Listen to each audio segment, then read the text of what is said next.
I wanted to know more about tech's effect on girls and young women of this generation, so I met up with Jean Twenge. Her research on tech's toxic effect on kids born between 1995 and 2012 has sparked terror among parents.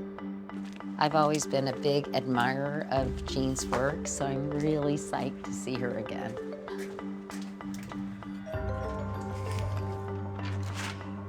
Hello, hi Jean. How are you? So nice to see you. You too. Do you think I can fit in here? Excuse us, no boys allowed. Oh.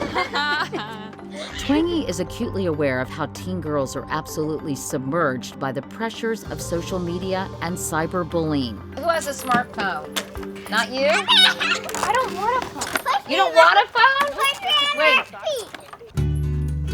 Talk about what's happening to girls as they become more and more active and spend more and more time on social media sites. So particularly for girls, those who spend more time on social media have lower self-esteem.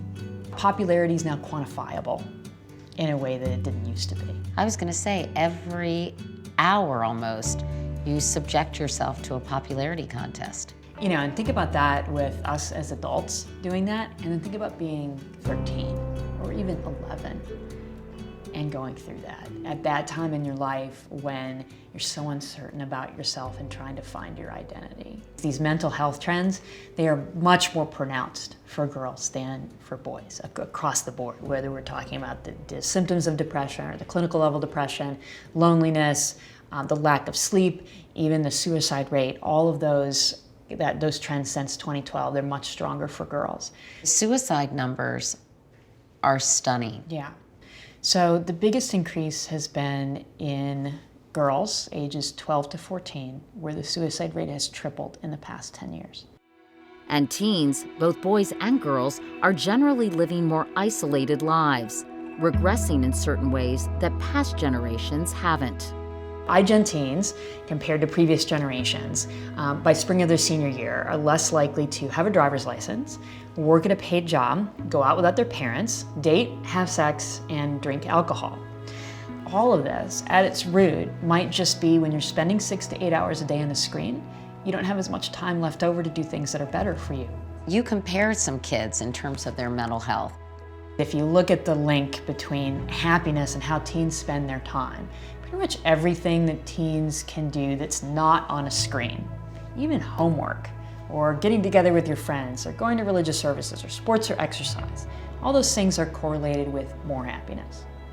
Pretty much everything that you can do on a screen, social media, texting, TV, whatever it is, it's on a screen, correlated with less happiness. Those in-person social interactions are just so crucial for mental health, particularly at that age. How's it looking? Pretty good? This looks excellent. I'm good.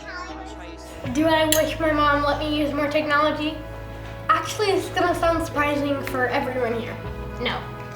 Why not? Yeah. Because, I mean, without it, I'm sure if we had no restrictions in life, we would be walking off cliffs. True that. Maybe there is hope, at least in this household, that the kids are gonna be all right.